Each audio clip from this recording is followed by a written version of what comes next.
first being clarity. You need to be clear on why you're doing YouTube in the first place. You need to be clear on what your channel's about and who you're reaching.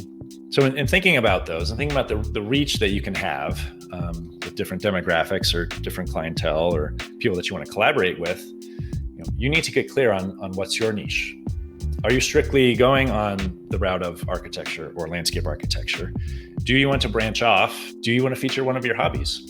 Yes, are you an architect or a landscape architect, but do you love to work on motorcycles? Do you love to bake these ridiculous cakes on the weekends?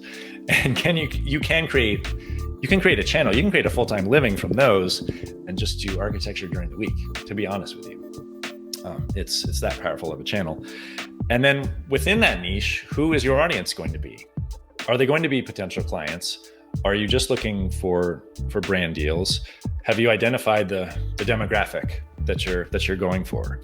Are you strictly going for men or women? Are you strictly going for people in a certain country or state or city? You can narrow it down. You could do a channel just about your town.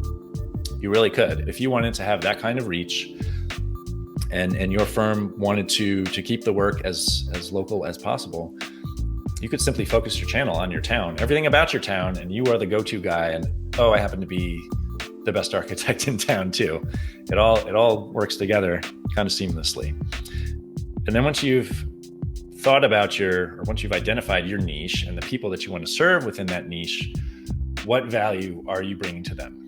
What's your purpose for providing them content? Is it to help them understand and move through the architectural design process? Is it to connect with folks that have similar hobbies whom you like to build projects for? So what's the value that you're bringing to them there? You need to create a channel. You need to have the channel in the first place. You need to plant your flag, so to speak. And I know I've heard from a lot of folks, well, it's saturated. It's as saturated as Facebook almost. It's a high barrier to entry to create video, and that's certainly not the case. I would push you now, and certainly at the end of this and going forward, to plant your flag now. Whether you just do one video and then don't touch it for a year. Stake your claim in your niche and in the area. So real briefly, when you go to youtube.com, if you're not signed in, you see up on the top right there, you'll go over to sign in, and you will need to sign in with a Gmail account. This is the universe of Google after all.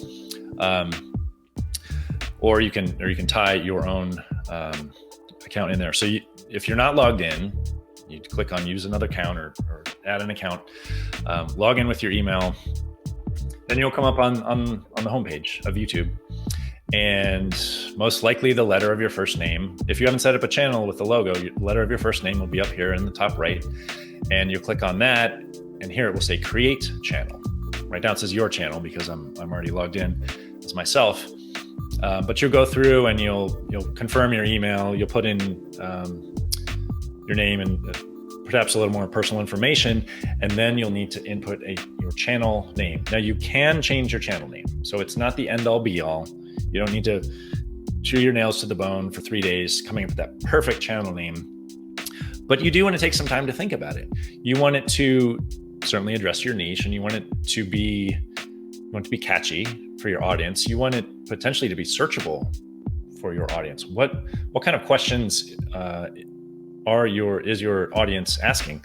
I know there's a few where they have their name and then DIY at the end because they do a lot of DIY furnishings. The names are escaping me now, but putting something like that right in the channel, there's no mistake that their channels are about DIY. If you're an architect, think about putting the word architect in your channel name, whether it's got your name or your firm name or something else, some other quality about the practice of architecture or architectural aesthetic that you want to feature on your channel. Put it right in front in the channel name. So that's the first clue when someone's doing a search or simply just browsing, that they are in the right place, that your content is right for them.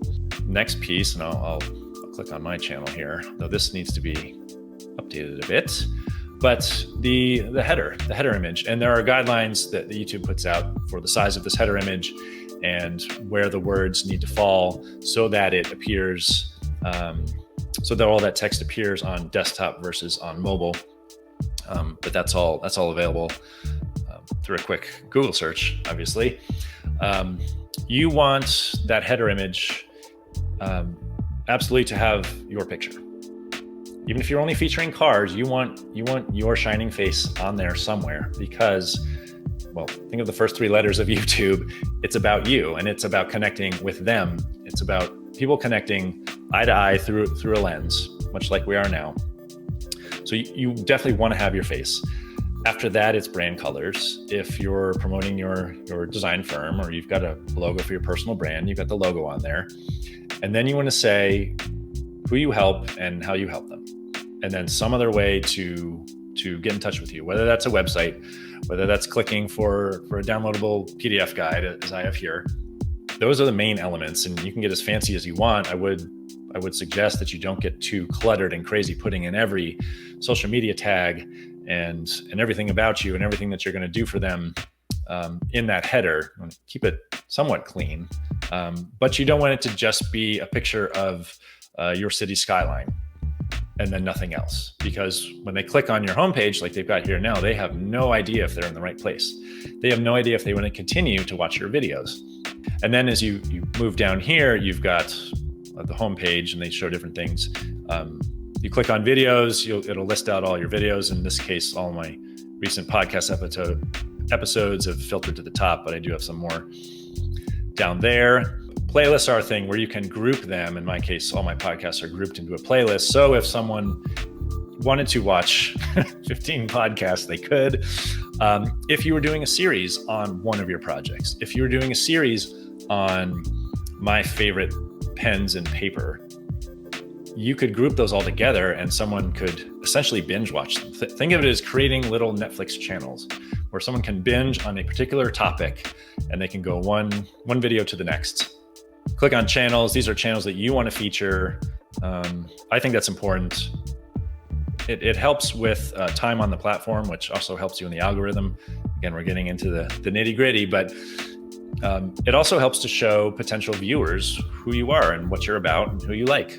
I've got a few of them here.